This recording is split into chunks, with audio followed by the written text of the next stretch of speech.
Hello students, আজ আমরা আলোচনা করব ইলেকট্রন অ্যাফিনিটি বা ইলেকট্রন আসক্তি সম্পর্কে। আমরা লাস্ট ক্লাসে আলোচনা করেছিলাম আয়নেশন পোটেনশিয়াল বা আয়নন শক্তি সম্পর্কে। আসলে আয়নেশন পোটেনশিয়াল এবং electron affinity exactly opposite. Ionization potential আমরা কি দেখেছি বা আয়নেশন পোটেনশিয়াল বলতে কি বোঝায় না, একটা অ্যাটমের সবচেয়ে বাইরের কক্ষের ইলেকট্রনটাকে যদি বার করে দিতে হয়, মানে নিউক্লিয়াসের আকর্ষণ থেকে পুরোপুরি বার করে দিতে হয়, তাহলে যে পরিমাণ এনার্জি দিতে হবে, স্বাভাবিক এনার্জি বাইরে থেকে দিতে হবে, কারণ একটা নিউক্লিয়াস যে কোনো ইলেকট্রনকে বাইরের হোক ভিতরে হোক যে কোনো কক্ষের ইলেকট্রনকে আকর্ষণ করে। তো বাইরের কক্ষ হলে স্বাভাবিকভাবে একটু কম আকর্ষণ করে, কম এনার্জি লাগে, কিন্তু এনার্জি দিতে হবে। তো সেটা বলা আয়নেশন পোটেনশিয়াল, যতটা এনার্জি লাগে। ইলেকট্রন অ্যাফিনিটিও ক্ষেত্রে কী বলা হচ্ছে যে দেখো, যদি একটা অ্যাটমের বাইরের কক্ষে একটা ইলেকট্রনকে বাইরের থেকে নিয়ে এসে প্লেস করে দেওয়া হয়, তাহলে কি হবে? তাহলে কিছু পরিমাণ এনার্জি রিলিজ হবে, উল্টোটা। তো সাধারণত বলছি, এর ব্যতিক্রম আছে। তো এই যে পরিমাণ এনার্জি রিলিজ হবে সেটাকে বলা হয় ইলেকট্রন অ্যাফিনিটি। তার মানে কি, আয়নেশন পোটেনশিয়াল এবং ইলেকট্রন অ্যাফিনিটি দুটোই হচ্ছে দুটোই এনার্জির একটা কনসেপ্ট বা এনার্জির ব্যাপার। আয়নেশন পোটেনশিয়ালের ক্ষেত্রে এনার্জি দিতে হয় ইলেকট্রনকে বার করতে গেলে, এখানে ইলেকট্রনকে বাইরে কক্ষে রাখতে গেলে বা প্রবেশ করাতে গেলে তাহলে এনার্জি রিলিজ হবে সাধারণত।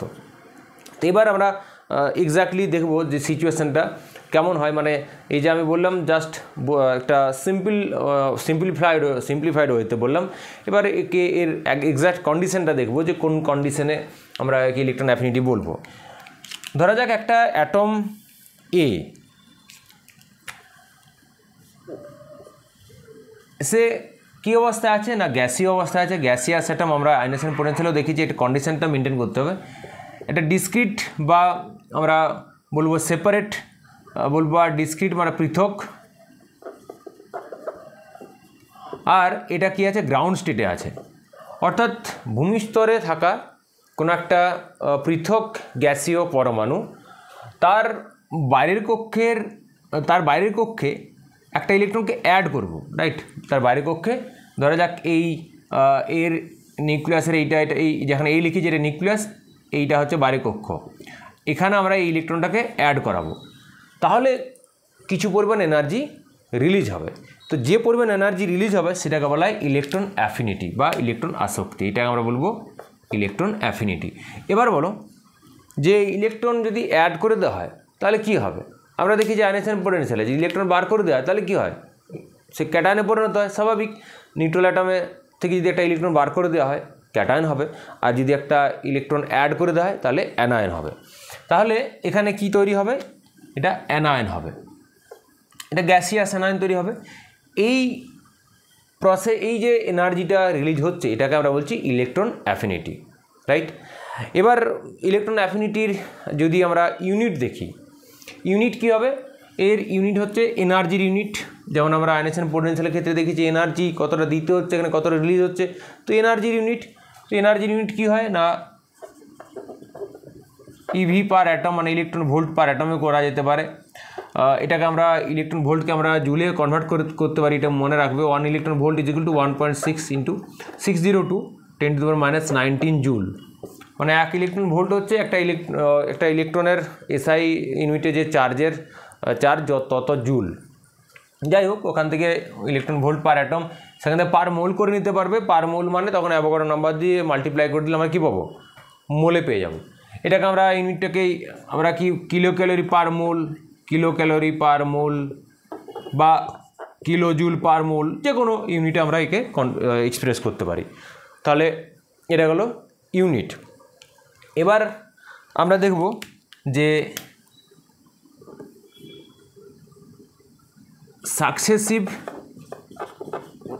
Successive electron affinity. Successive electron affinity সেটা কি? যেটা আমরা সাকসেসিভ আয়নেশন পোটেনশিয়াল দেখেছিলাম, বেসিক্যালি এ থেকে এ মাইনাস, এ মাইনাস থেকে A2 মাইনাস, A2 মাইনাস থেকে A3 minus and so on. আমরা আয়নেশন পোটেনশিয়াল যখন আলোচনা করেছিলাম তখনও বলেছি, আবারও বলছি, সাকসেসিভ ইলেকট্রন অ্যাফিনিটি বা সাকসেসিভ আয়নেশন পোটেনশিয়াল মানে প্রত্যেকটা স্টেপে একটা করে ইলেকট্রনেরই কী হবে পার্টিসিপেশন হবে, হয় বার করবো বা আয়নেশন পোটেনশিয়ালের ক্ষেত্রে, বা একটা ইলেকট্রনকে প্রবেশ করাবো, সেটা হচ্ছে ইলেকট্রন অ্যাফিনিটি ক্ষেত্রে। কিন্তু একবারে 2, 3, 4টে ইলেকট্রন নয়, একটা করে ইলেকট্রনের কনসেপ্ট ব্যাপার। মানে এখানে আমরা এখানে একটা ইলেকট্রন দিলাম, তাহলে এটা হচ্ছে EA1, আবার একটা ইলেকট্রন দিলাম EA2, আবার একটা ইলেকট্রন দিলাম EA3। এবার একটা কোশ্চেন আসছে যে এই যে এনার্জি রিলিজের কথা বলা হচ্ছে, মানে ইলেকট্রন অ্যাফিনিটির ভ্যালু বলা হচ্ছে, সেটা প্রত্যেকটা এই যে সাকসেসিভ ইলেকট্রন অ্যাফিনিটির ক্ষেত্রে সেটা কীরকম চেঞ্জ হবে, মানে ক্রমশ ইলেকট্রন অ্যাফিনিটি বাড়বে নাকি কমবে। তো সেটা জানার আগে আমাদেরকে একটা এখানে খুব ইন্টারেস্টিং এবং ইম্পর্ট্যান্ট জায়গা আছে, সেটা হচ্ছে এর সাইন, সেটা জানতে হবে, তাহলে এই বিষয়টা ক্লিয়ার হবে। সাইন বলতে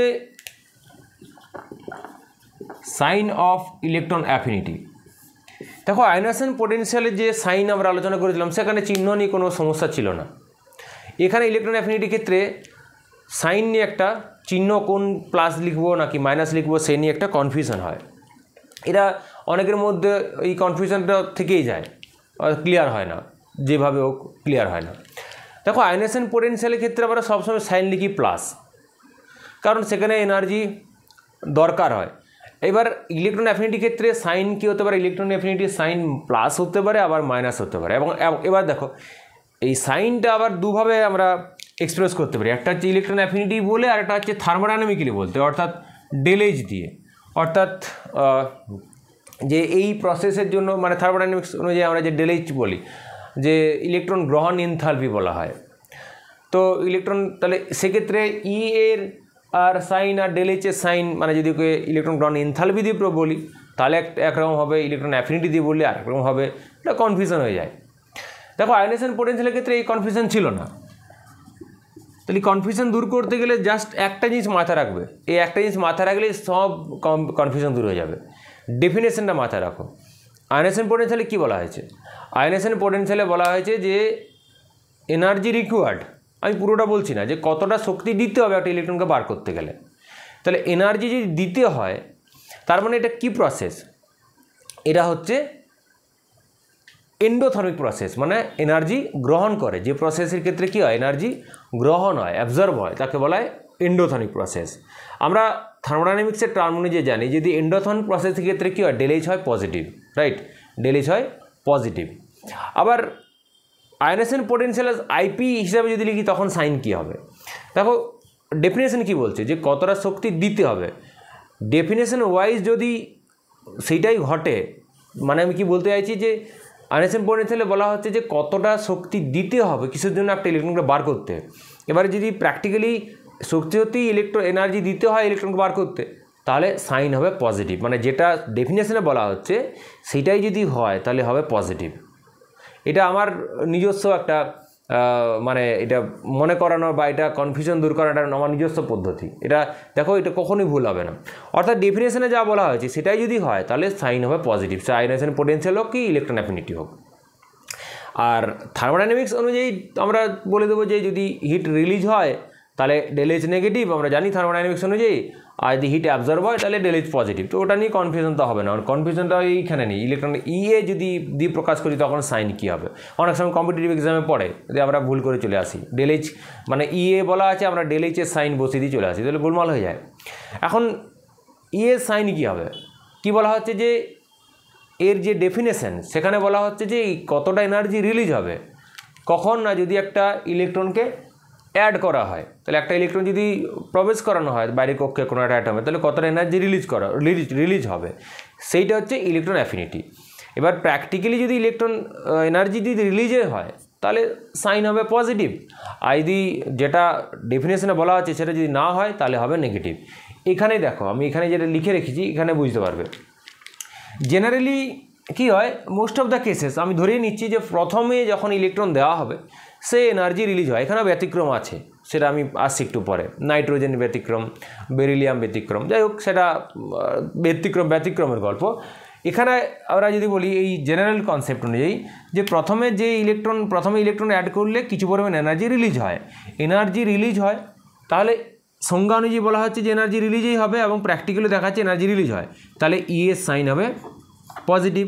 আর যেহেতু এটা এন্ডোথর্মিক প্রসেস, তাহলে এন্ডোথর্মিক প্রসেস দিলে ডেল এইচ হবে নেগেটিভ। বুঝতে পারছো, এখানে ইলেকট্রন অ্যাফিনিটি আর ডেল এইচের সাইন উল্টো, মানে যদি এনথালপি দিয়ে প্রকাশ করি তখন সাইন হবে উল্টো।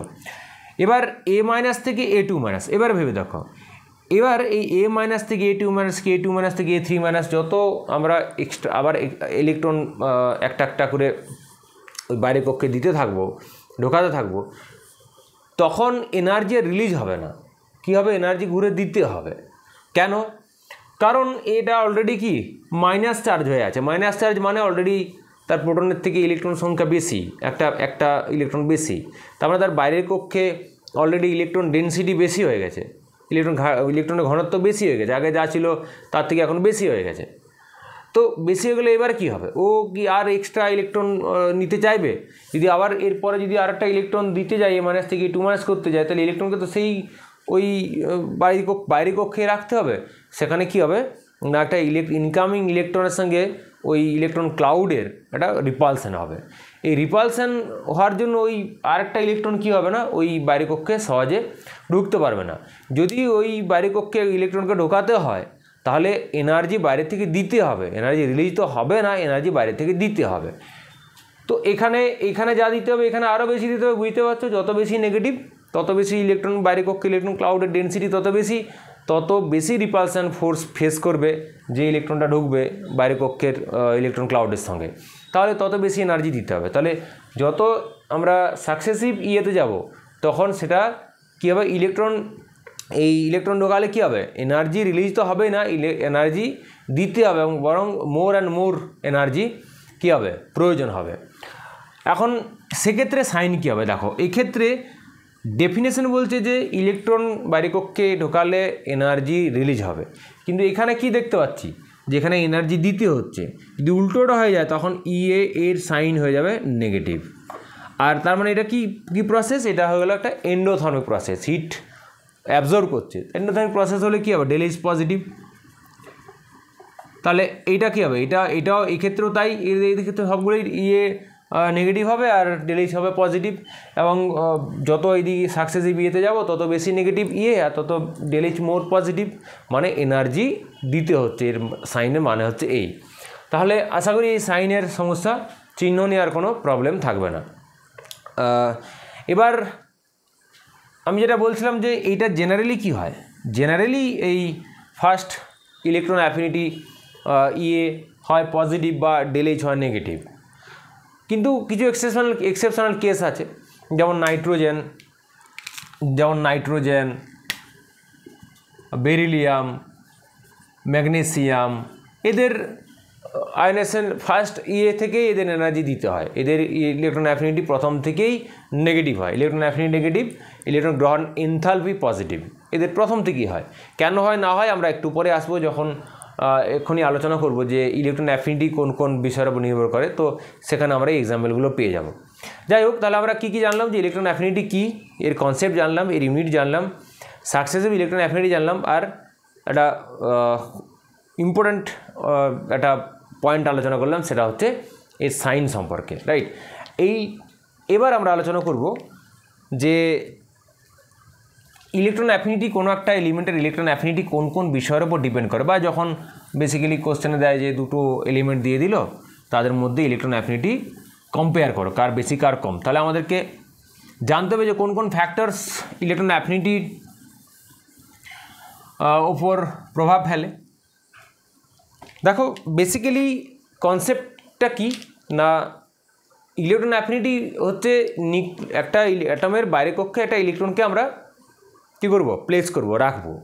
এবারে কত বেশি এনার্জি রিলিজ হবে সেটা কার উপর ডিপেন্ড করবে ওই যে ইনকামিং ইলেকট্রনটা, মানে যে ইলেকট্রনকে আমরা ওখানে বাইরে কক্ষে রাখছি, সেই ইলেকট্রনটাকে ওই নিউক্লিয়াস কতটা আকর্ষণ দ্বারা আকর্ষিত করবে তার উপর। মানে ধরো কোন একটা ফ্যামিলিতে তুমি গেছো, মানে তোমার বন্ধুর বাড়ি গেছো, তো নিলাম তোমার বন্ধুর বাড়ি গেছো, তো তোমার বন্ধুর বাড়িতে তুমি কখনো আগে যাওনি, কাউকে তোমাদের বন্ধুর বাড়িতে যারা আছেন ফ্যামিলি মেম্বার, কারোর সঙ্গে তোমার পরিচয় নেই। এবার তুমি একদিন হঠাৎ করে ওর বাড়ি গেছো, বাড়ি গিয়ে সেখানে তুমি কতটা কমফোর্ট ফিল করবে, কতটা তোমার সেখানে তুমি স্টেবিলিটি পাবে, স্টেবিলিটি ইন দ্য সেন্স সেখানে কত কমফোর্ট ফিল করবে, সেটা ডিপেন্ড করবে যে ওখানে ওই তাদের ফ্যামিলি মেম্বাররা, তার মা বাবা বা বাড়ির বাকিরা তোমাকে কতটা বেশি করে কতটা বেশি করে আকর্ষণ করছে, মানে কত বেশি করে তোমার সঙ্গে ইজি হচ্ছে বা কতটা তোমার সঙ্গে সহজভাবে মিশছেন, রাইট।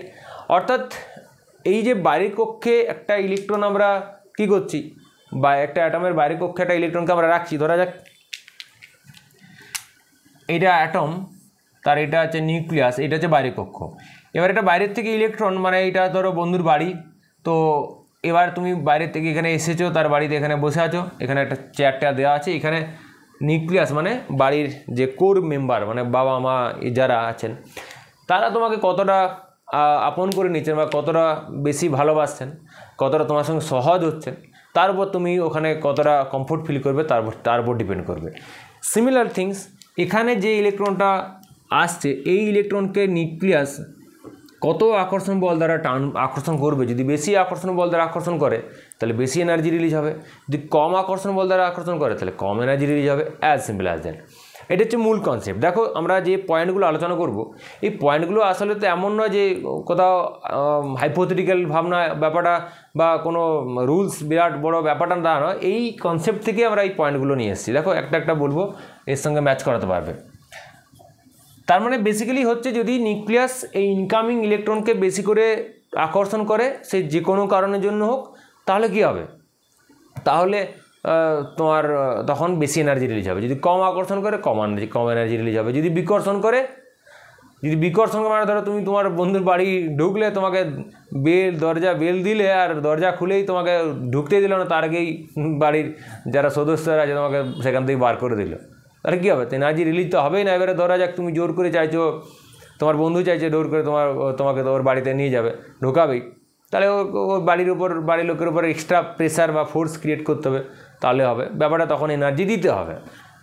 ব্যাপারটা এই। এবার হচ্ছে যে আমরা ফ্যাক্টরসগুলো দেখব। একটা হচ্ছে অ্যাটমিক সাইজ, এক নম্বর হচ্ছে অ্যাটমিক সাইজ। ভেবে দেখো, অ্যাটমের সাইজ যত বড় হবে তত নিউক্লিয়াস থেকে বাইরের কক্ষের ইলেকট্রনের ডিস্টেন্স বেশি হবে।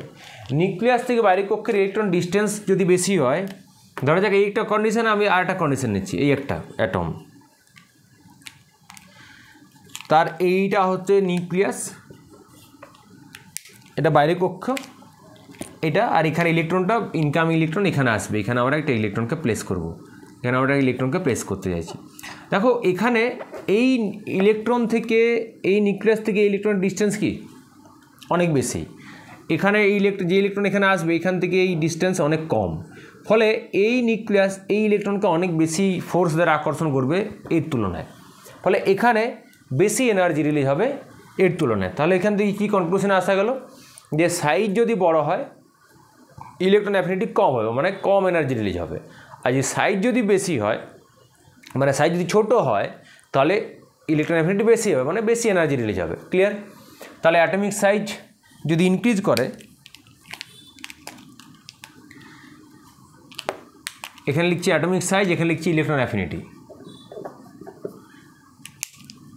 দেখো এই অ্যাটমিক সাইজ যদি ইনক্রিজ করে, বা এই উপর দিকে তীর চিহ্ন মানে ইনক্রিজ করে, তাহলে ইলেকট্রন অ্যাফিনিটি কি ডিক্রিজ করবে, আর অ্যাটমিক সাইজ যদি ডিক্রিজ করে তাহলে ইলেকট্রন অ্যাফিনিটি কী হবে, ইনক্রিজ করবে। Simple things. নাম্বার 1, এই জন্যই আমরা যখন পিরিয়ডিক ট্রেন্ড দেখি, দেখো জেনারেলি পিরিয়ডিক যে ট্রেন্ড হয় সেটা কি, যে পর্যায় বরাবর অ্যাটমের সাইজ ছোট হয় আর শ্রেণী বরাবর অ্যাটমিক সাইজ বড় হয়। তাহলে সেই হিসাবে সাধারণ ট্রেন্ড হচ্ছে যে পর্যায় বরাবর ইলেকট্রন অ্যাফিনিটি বেশি হবে, কারণ সাইজ ছোট হলে বেশি এনার্জি রিলিজ হবে। হ্যাঁ, এর ব্যতিক্রম আছে, অবশ্যই আছে, কিন্তু জেনারেল ট্রেন্ড বলছি।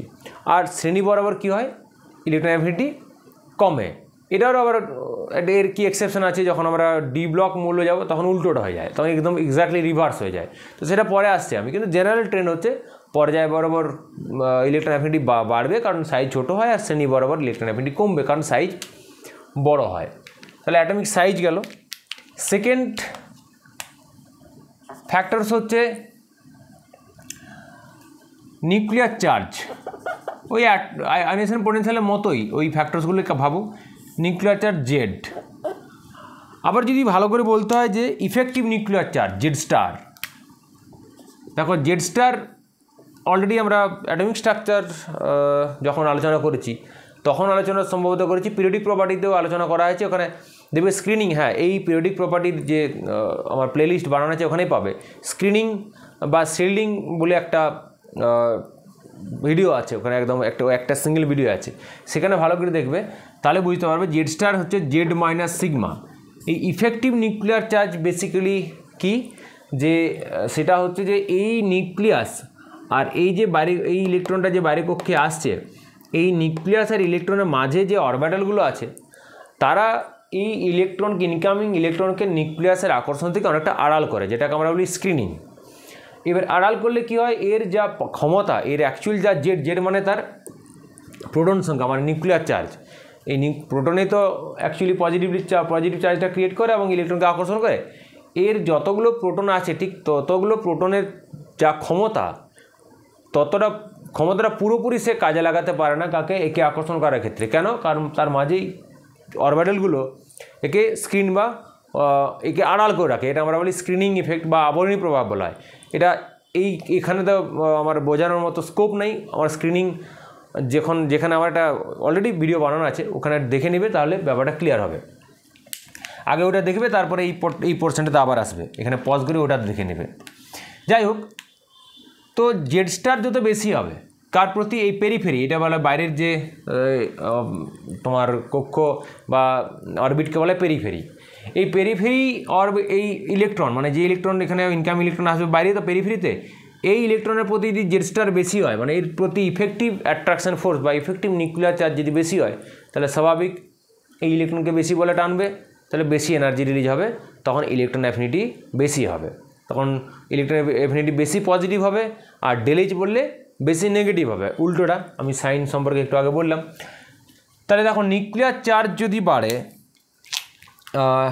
মোর যদি প্রিসাইজলি বলা হয়, তাহলে মোর কারেক্টলি বলতে গেলে জেড স্টার যদি বাড়ে তাহলে ইলেকট্রন অ্যাফিনিটিও বাড়বে, আর জেড স্টার যদি কমে যায় তাহলে ইলেকট্রন অ্যাফিনিটিও কমে যাবে।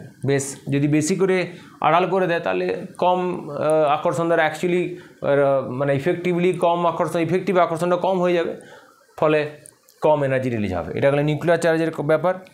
থার্ড যে ফ্যাক্টর সেটা হচ্ছে পেনিট্রেশন পাওয়ার।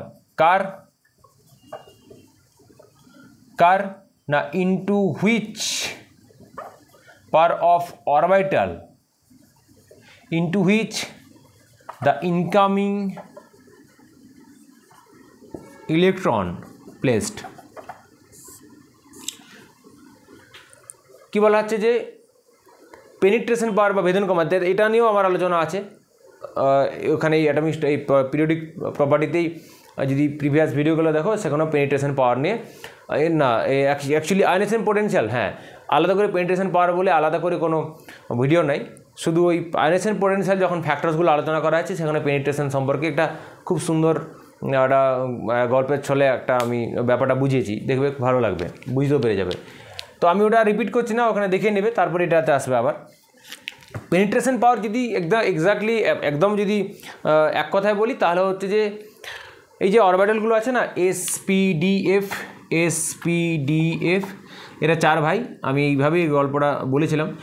তো এদের পেনিট্রেশন পাওয়ার হচ্ছে S > P > D > F। Penetration পাওয়ার মানে কি, ঢুকে যাওয়ার যে তার যে ক্ষমতা বা টেন্ডেন্সি, অর্থাৎ তবে হ্যাঁ এটা মাথায় রাখবে একই প্রিন্সিপাল অরবিটের মধ্যে। মানে ধরা যাক ইলেকট্রন ঢুকছে 3 নম্বর প্রিন্সিপাল অরবিটে, 3 নম্বর মানে এই যে n = 1 2 3 বলা না, 3 নম্বরে, তো 3-এ কী হয় 3s 3p আর 3d হয়।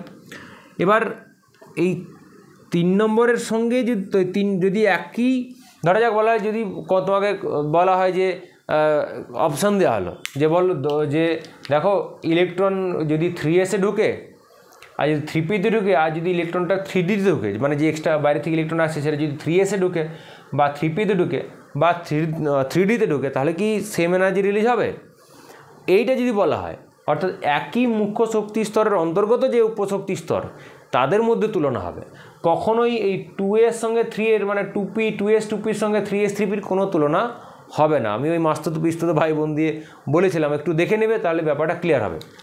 তাহলে আমি এখানে আর সময় খরচ করছি না। এখানে কি হয় না, এই থিওরিটিক্যালি প্রত্যেকেই ধরা যাক এটা নিউক্লিয়াস, এইটা n=3, এইটা হচ্ছে বাইরে কক্ষ। এবার একটা ইলেকট্রন এখানে আসবে, এখানে 3 নম্বরে কোথায় আসবে? 3 নম্বরে এসে ঢুকতে পারে, পিতে ঢুকতে পারে, বা ডিতে ঢুকতে পারে।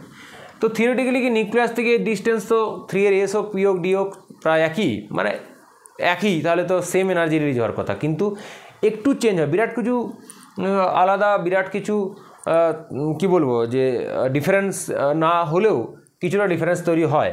কেন? কারণ এই 3 এরই এসের এই যে বললাম, এসের একটু নিউক্লিয়াসের দিকে বেশি করে ঢুকে থাকার টেন্ডেন্সি থাকে। মানে এই ধরা যাক এর এস আছে, পি আছে, ডি আছে, এই এস অরবিটাল কিছুটা নিউক্লিয়াসের দিকে বেশি ঢুকে থাকে, তারপরে পি, তারপরে ডি।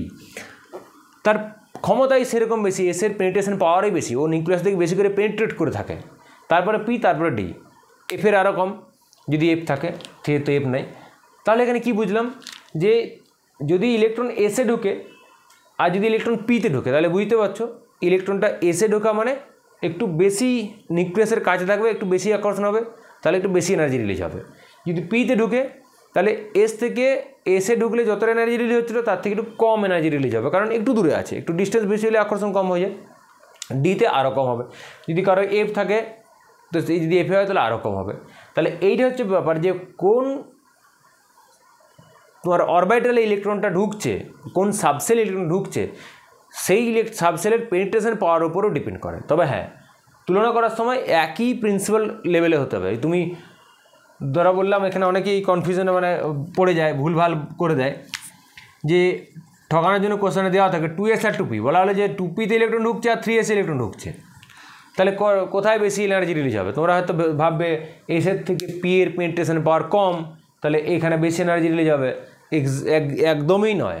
এই এসপি দেখবেই না, প্রথমেই দেখবে যে এইটা 2 আর এইটা 3, অতএব গল্প শেষ। ওখানে এসপি দেখার কোনো প্রয়োজনই নেই। যদি 2s এর সঙ্গে 2pর তুলনা করে তখন দেখবে, অর্থাৎ একই প্রিন্সিপাল লেভেলের মধ্যে অরবিটালগুলো হতে হবে। ক্লিয়ার? তাদের পেনিট্রেশনের গল্প গেল। আর 4 নম্বর হচ্ছে ইলেকট্রন বিন্যাস বা ইলেকট্রনিক কনফিগারেশনের উপর ডিপেন্ড করে, যেমন আয়নেশন পোটেনশিয়ালের ক্ষেত্রে দেখেছি। এখানটাতেই করে দিই ইলেকট্রনিক 4 নম্বর পয়েন্ট, ইলেকট্রনিক কনফিগারেশন।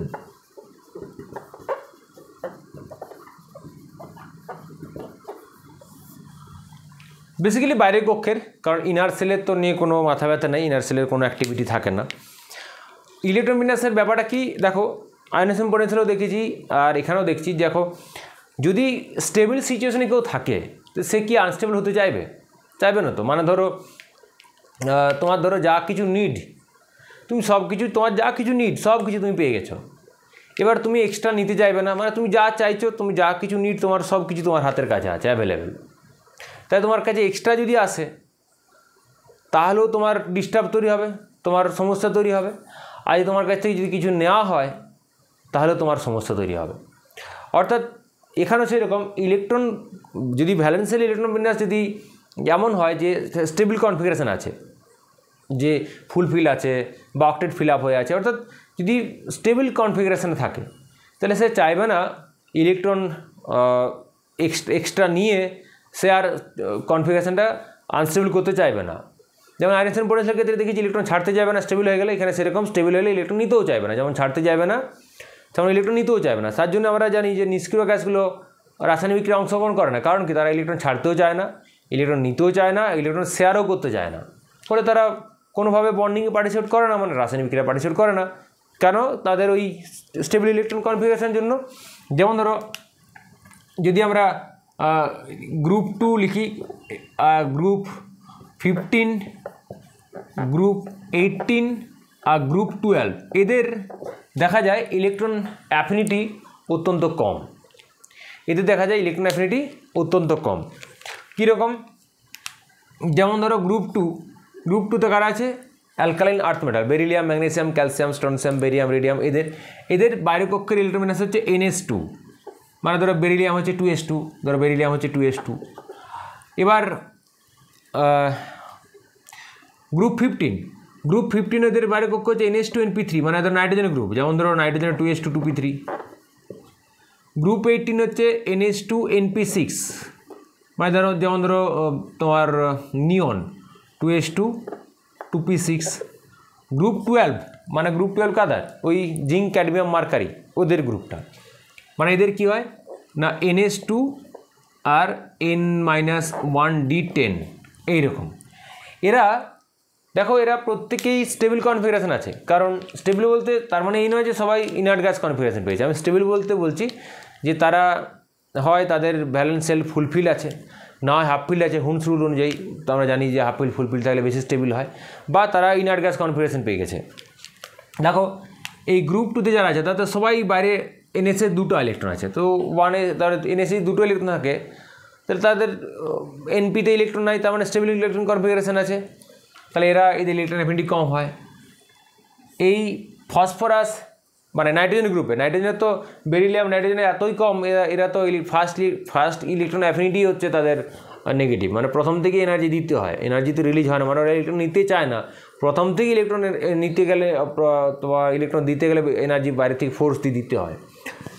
তো এর যেমন 2s2 2p3 বুঝতে পারছো যে এটা হাফ ফিল্ড, 2s2 2p তে হাফ ফিল্ড, তো এরা চাইবে না একটা ইলেকট্রন যদি অ্যাড করে দেয় তাহলে এখানে 2s2 2p4 হবে, তো স্টেবল কনফিগারেশনটা ডিস্ট্রয় হয়ে যাবে না, তাহলে সেটা চাইবে না ও। তাহলে এটা গ্রুপ 15 এর কথা। গ্রুপ 18 এর কথা তার বলতে হবে না, তোমার ইনার্ট গ্যাস, এরা অক্টেট ফিল আপ হয়ে গেছে এবং এদেরও সব ফুলফিল্ড ভ্যালেন্স সেল, তো এর তো সব দিকে সব কিছু কী বলবো সম্পূর্ণ হয়ে গেছে, সম্পূর্ণ, আর কারো কোনো হেল্প দরকার নেই, তাহলে এর তো এও ইলেকট্রন নিতে চাইবে না। আর এরও গ্রুপ 12, মানে ধরো ওই যে জিঙ্ক, যেমন জিঙ্ক হচ্ছে জিঙ্ক 30, জিঙ্কের ইলেকট্রন বিন্যাস হচ্ছে এই যে আমি লাস্ট ভ্যালেন্সটা লিখছি 3d10 আর 4s2, তার মানে বাইরের কক্ষ যে অরবিটালগুলো আছে ভ্যালেন্স সেলের অরবিটালগুলো সব ফুলফিল্ড থাকলে এও চাইবে না একটা ইলেকট্রন নিয়ে আবার তার ইলেকট্রনিক কনফিগারেশনটা আনস্টেবল করতে, তাহলে এদের ইলেকট্রন অ্যাফিনিটি খুব কম হয়, তাহলে ইলেকট্রনিক কনফিগারেশনের উপরও ডিপেন্ড করে, রাইট। এবার এই যে চারটে ফ্যাক্টরস, বেসিক্যালি এই চারটে ফ্যাক্টরসের উপর ডিপেন্ড করে ইলেকট্রন অ্যাফিনিটি কেমন হবে।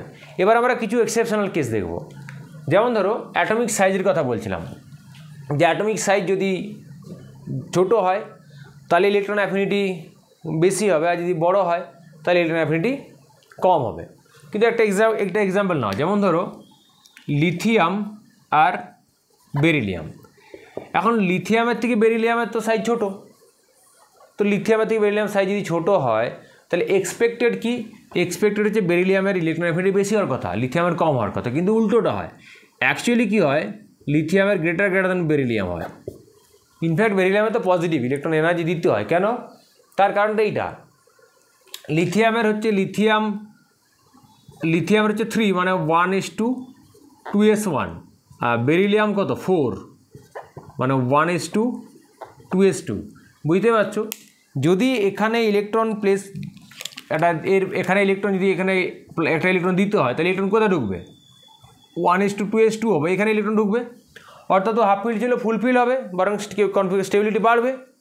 এখানে অলরেডি স্টেবল অবস্থায় আছেই, তো যদি আরও একটা ইলেকট্রন দিয়ে দেওয়া হয় তাহলে কি হবে, 1s2 হবে, যে 2s2 হবে, যে 2p1 হবে, তো এই তো না হাফ ফিল্ড না ফুল ফিল্ড, এটা তো পার্সিয়ালি ফিল্ড, মানে স্টেবিলিটিটা মানে ইলেকট্রন বিন্যাসের যে স্টেবিলিটিটা সেটা কি ডিস্ট্রয় হয়ে গেল, ডিস্টার্বড হয়ে গেল, তাহলে এই চাইবে না ইলেকট্রন নিতে। তার জন্য হিসেবে সাইজ ছোটো হলেও লিথিয়াম থেকে বেরিলিয়ামের সাইজ ছোটো হলেও কী হয়, ইলেকট্রন অ্যাফিনিটি লিথিয়ামের বেশি হয়, বেরিলিয়ামের অনেক কম হয়, ইনফ্যাক্ট পজিটিভ হয়। আবার একটা অ্যাটমিক সাইজের ক্ষেত্রে আমরা দেখেছি ডাউন দ্য গ্রুপে কী দেখেছি, সাইজ বড় হয়, সাইজ বড় হলে কি ইলেকট্রন অ্যাফিনিটি কম হয়। কিন্তু এখানেও একটা এক্সেপশন আছে, আমাদের fluorine chlorine, nitrogen phosphorus, oxygen sulphur, এদের ক্ষেত্রে এদের মধ্যে এক্সেপশন। ফ্লোরিনের থেকে ক্লোরিনের ইলেকট্রন অ্যাফিনিটি কম হওয়ার কথা, কারণ ফ্লোরিন থেকে ক্লোরিনের সাইজ বড়। সিমিলারলি নাইট্রোজেন থেকে ফসফরাস, অক্সিজেন থেকে সালফার, কারণ ওরা একই গ্রুপে আছে। কেন হয় আমি একটা ব্যাখ্যা করে দেখাচ্ছি, ফ্লোরিন ক্লোরিন বাকিতে একই হবে। ফ্লোরিন আর ক্লোরিনের ক্ষেত্রে ভেবে দেখো, এর হচ্ছে 2s2 2p5, এর হচ্ছে 3s2 3p5, কারণ এরা একই গ্রুপে আছে, মানে এদের ভ্যালেন্স সেলের ইলেকট্রন বিন্যাস একই হবে, শুধু কোয়ান্টাম নাম্বারটা চেঞ্জ হবে, 3s2 3p5। তো তো ডেফিনেটলি এও একটা ইলেকট্রন নিতে যাবে, এও একটা ইলেকট্রন নিতে যাবে, কারণ এটা একটা ইলেকট্রন নিলে সে নিয়নের মতো হবে, ক্লোরিন একটা ইলেকট্রন নিলে সে আর্গনের মতো হবে। অবশ্যই এদের ইলেকট্রন অ্যাফিনিটি পজিটিভ, মানে এরা ইলেকট্রন নিতে চায় এবং ইলেকট্রন নিলে এনার্জি রিলিজ হবে। প্রশ্নটা হচ্ছে কে বেশি এনার্জি রিলিজ করবে, কার ইলেকট্রন নেওয়ার টেন্ডেন্সি কত বেশি। আমাদের মনে হতে পারে ফ্লোরিনে বেশি হবে, কিন্তু ফ্লোরিনে বেশি হবে না, ফ্লোরিনে কম হবে, ক্লোরিনে বেশি হবে। তারপরে অ্যাজ ইউজুয়াল সাইজ বৃদ্ধি হলে যেমন কমে যায় সেরকম একই হিসাবে কমবে, কিন্তু ফ্লোরিন আর ক্লোরিনে কী হয়, উল্টো হয়ে যায়। কেন হয়? এখানে ওই রিপালশনের স্টোরি দেখো। ফ্লোরিন তো চায় ইলেকট্রন নিতে, রাইট? ফ্লোরিন তো চায় ইলেকট্রন নিতে। মানে ধরো তোমরা কোনো একজন টিচারের কাছে পড়তে যাচ্ছ, তো যার কাছে পড়তে যাচ্ছ তিনি তো চাইবেন যে তার কাছে যত স্টুডেন্ট বেশি আসবে ততই ভালো, স্বাভাবিক তিনি চাইবেন। কিন্তু তার যে রুমটা, সেই রুমটা হয়তো তার হয়তো রুমটা ছোট। এবার সেই রুমটাতে অলরেডি তোমরা ধরো 6-7 জন 8 জন বা ধরলাম রুমটা ক্যাপাসিটি 10 জন, বা এখানে তো বলি না 7 জন, রুমটা ক্যাপাসিটি হচ্ছে 7 জনের। তো 7 জনের ক্যাপাসিটি আর রুমটা মানে 7 জনের ক্যাপাসিটি আর রুমটাতে তোমরা 7 জনেই আছো। এবার আর একজন আসলে কি হয়, টিচারে তো ভালোই, কিন্তু আরেকজন যখন আসবে তখন তোমরা ওকে ঢুকতে দেবে না। কেন? মানে চাইবে না ঢুকতে দিতে। কেন? কারণ অলরেডি বলবে যে জায়গা নেই, কোথায় বসবো আমরা। স্যার হয়তো বলবে না একটু সরে সরে বসো, একটু ফোর্স প্রয়োগ করবে, তখন তোমরা ওকে ঢুকতে দেবে। মানে তখন যদিও সেখানে তোমাদের হয়তো মানে ইলেকট্রন অ্যাফিনিটি মানে এক্সট্রা এনার্জি লাগবে না, কিন্তু যতটা এনার্জি রিলিজ হওয়ার কথা সেই অনুযায়ী এনার্জি রিলিজ হবে না। মানে তোমরাও চাইছো যে ভাবছো যে 7 থেকে যদি 8 হয় তোমাদেরও একটু ভালো হবে। কোন সেন্সে না, তোমাদের স্যারের তোমাদের টিউশনের টার্গেট হচ্ছে 8 জন হয়ে গেলেই আমাদের স্টুডেন্ট নেওয়া বন্ধ হয়ে যাবে। তাহলে তোমরা ভাবছো হ্যাঁ ঠিকই আছে, একজন হলেই আমাদের এই গ্রুপটা সেটেল হয়ে যাবে, এটাই ফিক্সড হয়ে যাবে। তো সেটা তোমরাও চাইছো, কিন্তু চাইলেও তোমরা হয়তো তাকে ইজিভাবে অ্যাকসেপ্ট করতে পারবে না, কারণ সাইজের ছোটো, জায়গা কম। তাহলে তোমরা কী করবে, যে বাইরে আরেকজন রাস্তায় যাবে তার সঙ্গে একটু রিপালশন ক্রিয়েট করবে। ফলে আলটিমেটলি কী হয়, এনার্জি রিলিজই হবে, কিন্তু যতটা এনার্জি রিলিজ হওয়ার কথা ঠিক সেইটা হবে না, তার জন্য এনার্জিটা কম হয়, তাই জন্য ইলেকট্রন অ্যাফিনিটি। সিমিলারলি ফ্লোরিনে দেখো 2s2p, 2 এর তো সাইজ ছোটো, তাহলে এর বাইরে 7টা ইলেকট্রন আছে। 7টা ইলেকট্রন যেহেতু আছে, অথচ কম জায়গার মধ্যে 7টা ইলেকট্রন আছে, তাহলে ইলেকট্রন ডেন্সিটি অনেক বেশি। যখন একটা ইলেকট্রন এখানে দিতে যাব তখন কী হবে, একটু রিপালশন ফোর্সে ফেস করবে, তখন এনার্জি রিলিজ হবে, কিন্তু তুলনামূলক কম, যতটা হওয়ার কথা এক্সপেক্টেড ততটা হবে না। ক্লোরিনের ক্ষেত্রে কি, ক্লোরিনও ইলেকট্রোনেগেটিভ যথেষ্ট, ফ্লোরিনের থেকে কম হলেও এর খুব একটা কম নয়, কম বেশি যথেষ্ট বেশি। এখন এর ক্ষেত্রে কি, এর ব্যাপারটা রুমের সাইজটা এখন কী আছে, ধরা যাক তোমরা 8 জন হয়ে গেলে স্টেবল হবে, মানে কন্ডিশন পুরো তোমাদের ব্যাচ ক্লোজ হয়ে যাবে, মানে আর কিছু এক্সট্রা স্টুডেন্ট নেওয়া হবে না। অথচ ক্লাসরুমটাতে হয়তো 8 জন 9 জন 8 জন বসা যাবে, 8 জন খুব সুন্দরভাবে বসানো যাবে। এবারে তোমরা আছো 7 জন, তাহলে আরেকজন আসলে কী হবে, তোমরা খুব ওয়েলকাম করবে তাকে, যে হ্যাঁ এসো বসো, কোনো সমস্যা নেই, কারণ তোমাদের তো তোমাদের কোনো সমস্যা হচ্ছে না। অর্থাৎ তখন যেহেতু জায়গা বেশি, তো তোমাদের পপুলেশন ডেন্সিটি কম হলে রিপালশন কম হবে। তো এখানে কী হবে, এখানে দেখো এর 2-এর ক্লোরিনের সাইজ বড়, তার মানে 3 নম্বর অরবিটের সাইজটাও বড় 2-এর থেকে। তাহলে এখানেও সেই 7টা ইলেকট্রন আছে, তাহলে ইলেকট্রন ডেন্সিটি কম।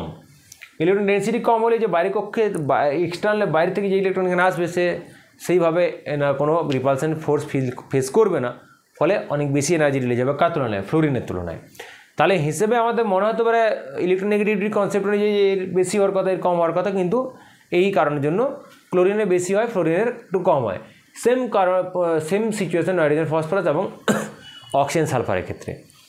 তাহলে আমরা এইটাও বুঝলাম। আর এক্সেপশনাল কেস হচ্ছে এই যে ট্রান্সিশনাল এলিমেন্টগুলো। দেখো আমি কয়েকটা এলিমেন্ট লিখছি, নিকেল, এটা মুছি একটু,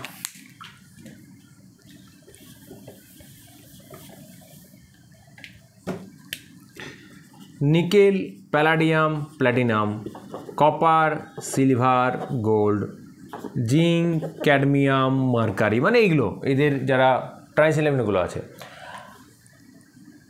এটা হচ্ছে 12, এটা 11, এটা 10 নম্বর। এই যে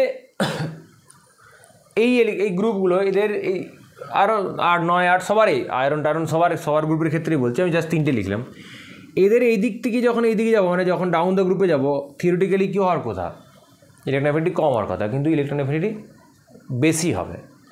তার কারণ এখানে এই ল্যান্থানয়েড টাইপ কন্ট্রাকশন, এই ল্যান্থানয়েড টাইপ কন্ট্রাকশন, অলরেডি ল্যান্থানয়েড কন্ট্রাকশন আমরা আলোচনা করেছি, একটা সেপারেট ভিডিও আছে, এটা দেখে নেবে।